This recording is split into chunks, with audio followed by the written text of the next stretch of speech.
사실은 대통령이 이런 극단적 선택을 할지도 모른다는 불안감이 꽤 오래전부터 있었어요.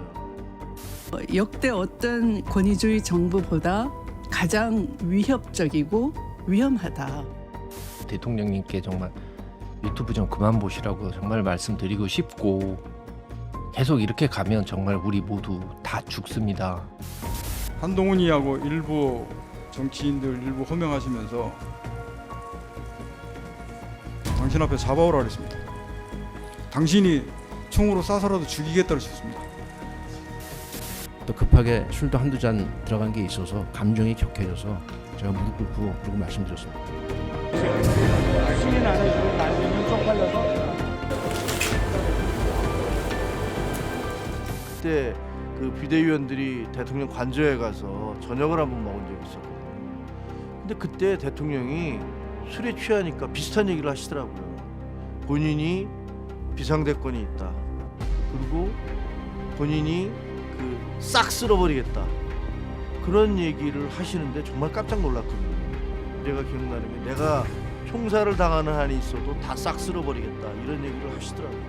그때 한참 소위 음모설과 관련된 몇 가지 이야기가 있었거든요. 막 대통령의 그 이야기 듣고 의장께서 깜짝 놀랐다는 것이고, 이상민 장관 이제 경질을 해야 된다라는 보고서를 용산에 올렸다는 거죠. 올렸는데 그 보고서를 접한 대통령께서 엄청나게 소위 요새 말로 경로 하시면서 어떤 XX가 이거를 올렸어라고.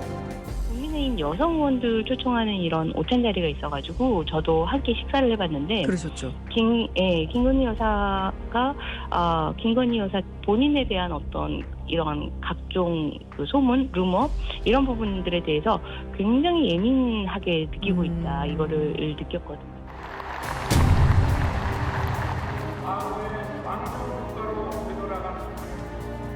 공산 전체주의 세력은 늘 민주주의 운동가, 인권 운동가, 진보주의 행동가로 위장하고 허위 선동과 야비하고 폐륜적인 공작을 일삼아 왔습니다.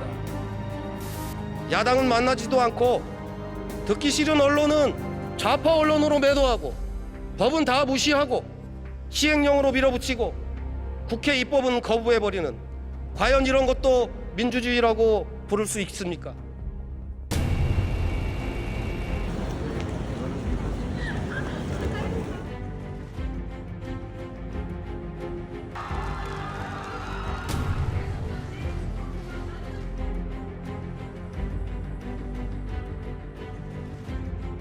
그때도 똑같이 반국가 세력 시국의 어려움 이런 대화들은 공통적으로 있었습니다. 그리고 4명이 거기 모였지 않습니까? 그래서 김종인 전 장관이, 당신은 경호처장이었는데 이 4명이 대통령께 충성을 다하는 장군이다라고 얘기했던 게 명확하게 기억납니다. 대통령께서 나라 걱정, 시국 걱정 그런 게 쉽지 않다, 이런 공감도 하셨습니다. 그러면서 조금 감정이 격해지셨는지는 모르겠지만 이 나라를 바로잡기 위해서는 헌법이 대통령한테 보장한 비상 대권, 비상조치권, 제가 용어도 잘 헷갈리는데 그런 말씀도 언급이 나왔습니다. 그 와중에 계엄 이 얘기도 나왔습니다. 식사하실 때 국정 전반적인 운영, 국정에 대한 어려움, 토로하시는 것들, 그중에 그런 것들이 주로 원인이 이제 반국가 세력이나 중국 세력 이런 세력들에 의해서 국정의 어려움 이런 부분을 토로하셨던 부분들이 기억납니다.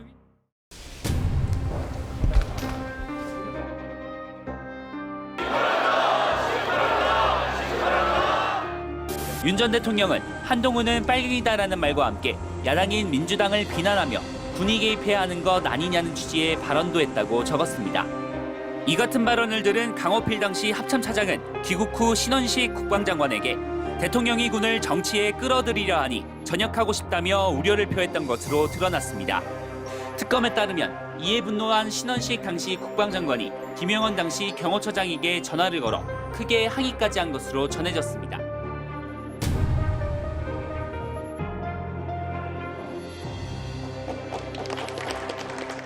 차지철 스타일의 야당 이틀막 국방부 장관으로의 갑작스러운 교체와 대통령의 뜬금없는 반국가 세력 발언으로 이어지는 계엄령 준비 작전이라는 것이 저의 근거 있는 확신입니다. 이준우 수방사령관, 각종군 특전사령관, 여인영 방첩사령관을 한남동 공관으로 불렀죠. 계엄 이야기 안 했습니까? 거짓 선동하고 정치 선동하는 자리가 아니라고 생각합니다.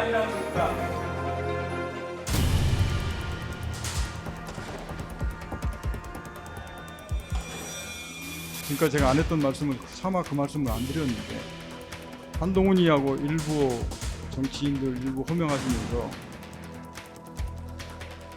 당신 앞에 잡아오라 그랬습니다. 당신이 총으로 쏴서라도 죽이겠다고 했습니다. 제가 참말은 그 말을 여태까지 어느 검찰에 가서도 그 말 얘기하지 않았습니다. 대신에 한동훈이 얘기만 했습니다. 그래, 오늘 전 대통령께서 그 말씀 안 하셨으면 제가 그 얘기 안 했을 겁니다. 근데 그렇게까지 말씀하시니 제가 그 얘기까지 마저 들었습니다. 그리고 앞뒤 상황에서 뭐 비상대권 뭐 이런 부분을 분명히 제 기억이 있습니다. 우리 장관께서 또 여인영 방첩사령관 하는 거 보면은 전두환 차지철 같아서 아주 좋습니다. 감사합니다. 기세가 넘쳐가지고. 예, 고맙습니다. 그래서 피고인 윤석열, 김용현, 여인영이 공모하여 비상계엄을 선포할 수 있는 여건 조성을 목적으로 남북 간 무력 충돌 위험을 증대시키는 등 대한민국의 군사상 이익을 저해하였다는 것입니다.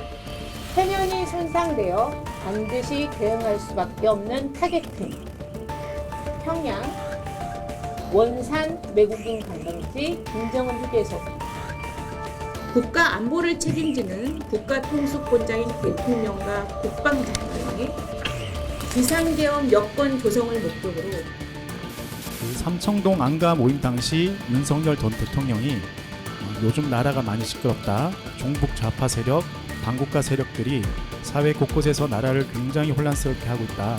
공무원에 대한 탄핵이 수십 차례 남발되고 있고 정부 예산도 마음대로 해서 정부가 일도 못하게 하고 있다. 그렇기 때문에 내가 오늘 밤 22시에 비상계엄을 선포해야겠다. 이런 취지의 말을 한 사실은 있습니까? 예, 그렇게 기억합니다.